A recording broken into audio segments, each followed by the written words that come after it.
Greetings, my human friends.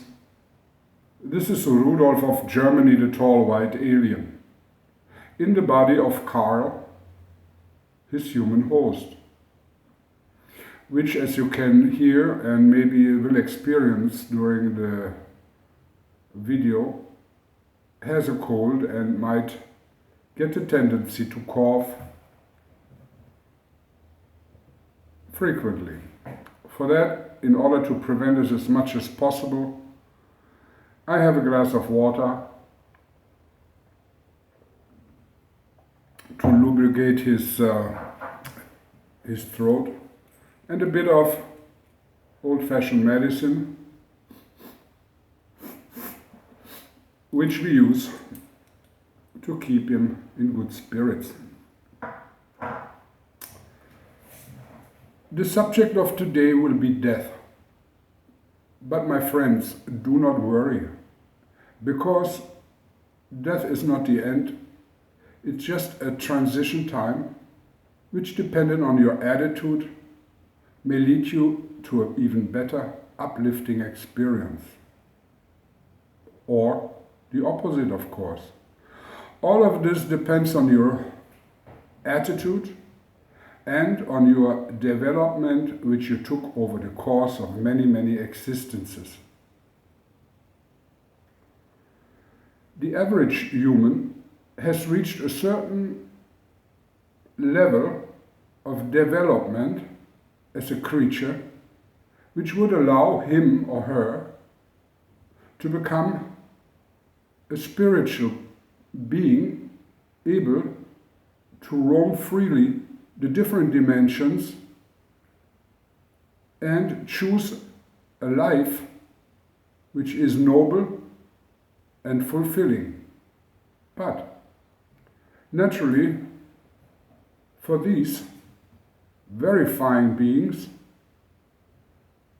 this is a strain on their spirituality. It is, of course, involving a lot of hard labor on your mind. And most people, of course, are too lazy to even spend much time with it. So they concentrate on the easily detectable things which are right in front of their eyes, and be satisfied, and they are satisfied only with that. That involves a physical body, which is the closest thing to them they can detect with their senses, and the physicality, all the things which they see around them, and that is more than enough for a lifetime of experience, of course. But these people do not realize that when, like everything is in a flux and in a changing situation, this physical body will age and eventually fall away to the wayside, that this experience which they build up for themselves, which is to 99% material, will come to an end, and basically their life will end with the grave. Almost. There is a slight flame and a bit of energy which will be extracted out of the corpse and will linger unconsciously in a deep state of sleep for sometimes a very long time. Because the concentration of this in this incarnation human was solely on matter and body, by indulging in fat foods, on meat products, alcohol maybe even, or cigarettes, drugs, and sex. This person, which was basically limiting its scope of experience to the body, of course, when the body leaves, there is very little left. But this little left cannot be extinct, because basically a human, like anything else, is spirit, is an energy, and energy cannot be extinct. So this little flame, this little unconscious flame of life will sleep a long, dreamless sleep until this little flame sees some kind of light around it, feels some kind of energy to move, and all of a sudden, little by little, forms come back into existence. If this, please don't get me wrong when I say this, common low life of a human after death and a longer period of time starts becoming conscious again, he has to start from the very beginning of life form again, somewhere as a rather simple creature. This person might find itself roaming through forms and lights with an energy just reaching in one direction and into the other, and feeling all of a sudden that it is. And feeling attracted, and through the energy being used up, feeling attracted in one way or the other to find a source of energy, find food, and then just all of a sudden it feels and smells and sees something which seems to be the right source of energy for it. In order to gain strength, in order to focus on things clearly, it will land on something which has a lot of nourishment. And this something, this little light, this little energy creature which just builded up this new life, start eating and eating and eating, and feels how the strength slowly comes back. I'm talking about, it could be, for example, in this case, a fly. And the first thing which it was landing on was a pail of dog shit. But of course, for a fly, dog shit is just something like, for a human being, a big steak or maybe a piece of beautiful cake, which is very, very nourishing and also tasty. It's always a matter of perspective where you're coming from, of course.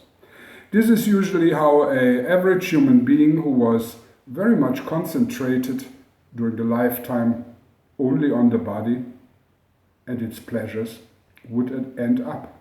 From there, this creature, this fly, has to go step by step, life after life, back up, if it chooses so, to become a human, then later on an enlightened human, and from there on further into the spiritual world of pure will and power. This is one of the three forms I want to speak about. Then the second one, of course, is a person who was also incarnated, realized that his body and material world around him is something this person has to deal with, but then gave him or herself some space for spiritual education, meditation, reflection, time by him or herself, walks in nature, making a distance between him or herself and all the noise and movements and illusions of the mundane world. This person, which was already on the stage of humanhood and working very hard to gain more knowledge and insights into the spiritual world, which this person, of course, is made up of different layers, not only of a physical body, this person is already well on its way. In the moment of death, there will not be total darkness, unconscious, deep, dreamless sleep, But this person, if the transition is not violent and this person is thrown out of his physical body, will slide out smoothly and be able to consciously observe all the things which happened after the body stopped breathing and is considered by the people around him or her as dead. This person will realize that the bodily form is just one of many shells, like a snake skin, which he just left. And there will be not much sadness in this person concerning leaving the body, because pain and hardship is over. The person feels not much different. The thinking process is the same. It's just that you are lighter, you move freely. There are no hindrances of matter around you. You go to closed doors and walls, and it is actually an uplifting experience. But naturally, if you have been very much, and there again is the attachment point, like in the first example of the person who is only material, he's attached to his body and material things totally. This rather, the second example now, spiritual person can be still attached to other human beings, even if the attachment to the body is rather loose and he does not really mind losing a body, because the consciousness is still there. There the problem exists that this person might feel sad standing next to his or her family or friends, and the people are grieving about the death of this person. And there is nothing he or she can do, cannot communicate with these people around there, are not being seen anymore, and a deep sadness and loneliness will set in. It might even be that at the moment of the funeral, the deceased person will also be in the crowd, will also be with the people who are mourning, and walk to their own funeral. And eventually, when the people disperse and go back home, this person will still stay next to his own grave and wonder what is to be done next. And then this person will realize that the graveyard really is a place, is a city of the dead, because there's really, besides one or the other older lady walking, visiting the grave of her husband or relative, there's nothing on the graveyard to be found.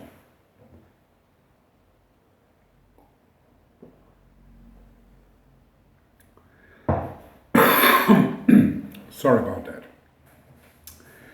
This is the second stage of development in a human being. Much higher already than the one who ends up being a fly again, for example, or a maggot, or some other creature. This one still will be in its consistency together, have a clear functioning mind, just the physical form fell away, and there is some kind of in some cases, sadness setting in, because all the communication with the loved ones is not possible anymore. But this will wane. After a while, you will get used to your new situation. You first will, let's say you followed the group to the graveyard, to your funeral. You're standing there a while. There's nothing else to do than to also walk away from the graveyard. And then depends if you're walking as you used to back home and spend time in your home, maybe with your family, or you realize that this is a senseless act. You might wish to visit once in a while to see how they are doing, but you will be ready to experience the next level of existence. You might walk the city and you see people, you walk in between people, you walk through people, and in between you see one of these fellows just like you, which are a little bit more transparent than the regular, more dense physical beings, and they are just ghosts walking and looking around aimlessly, just like yourself. These are usually just recently deceased people, people who are dead, people who also had already some spiritual experiences but didn't live up to the final moments where you could say, well, I'm so far spiritually advanced that I know what my next step will be. Eventually your form will fall apart because there is no more reason to experience yourself with arms and legs and eyes, and it's also no reason for you to live in a physical looking world. And you will dissolve into pure energy, and this pure energy will be available for all kinds of different new experiences in different dimensions, switch dimensions at will, and will have the ability to go from one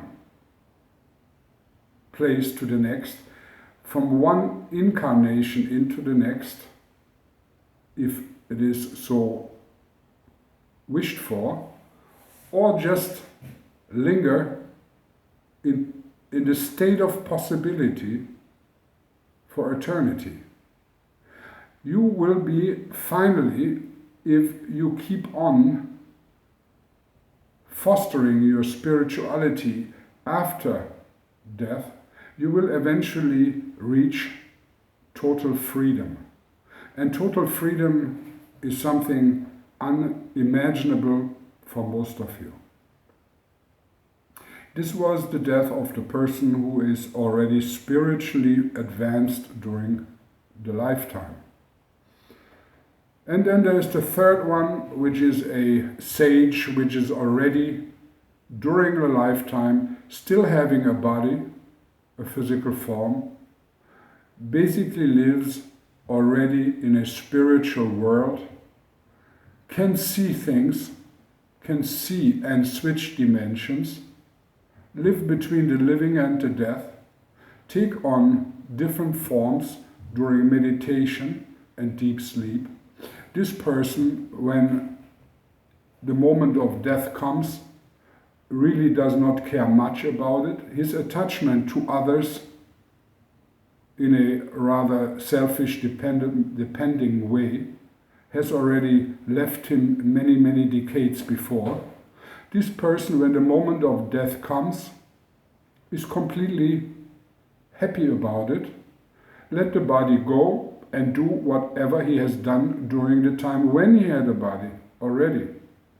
Switching dimensions, switching forms, moving freely, roaming the universe freely. And eventually, if he feels like, chooses freely a new form for a while to operate in. And in some cases, not at all. But these people are very rare and in between. Most of you are still in the stage of a physical form with a slight mental ability, who have to go over and over again, being incarnated to eventually, over hundreds or maybe thousands of years, slip into the position of a being who starts really working spiritually on its development, which would be group number 2. Some of my friends already are in group number 2, are highly spiritual, and they will have an easier time, and the transition from life to death and beyond will be a maybe trying, and in some instances a sad experience, but not only that, it will be a very highly interesting adventure. And the few sages, the few really completed creatures, which also still chose to have a body and be incarnated, but are actually free and come and switch forms as they wish. These are only 1 in a million.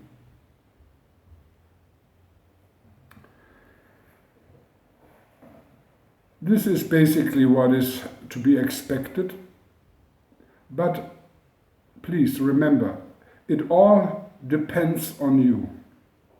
Even if you are an average human who believes to have a body or be the body and has to use the mind only to operate in the physical world, still can listen to my voice, still can think about what I just said, and start taking moments out, sitting back quietly, shutting off the constant workings of the mind, using one of my many meditative operations, my meditative videos, and try to clear the mind. And from there on, little by little, you get the necessary help. In the moment when your mind is cleared, other beings see that you are trying hard and will be able to assist you. But only then. And maybe even in this lifetime, which you are listening to this video right now, you may advance from a very simple creature, who is nothing but 99% of flesh, to a creature which has much more spirituality and much more spirit in it than you have right now. And then when death will hit you, you are able to manage it and advance even further toward the perfect superhuman, which is the sage I spoke of as just a moment ago. So there is in death a lot of opportunity, and it's only having its bad reputation because of the ones who have not developed much higher than an animal. That's why it's also called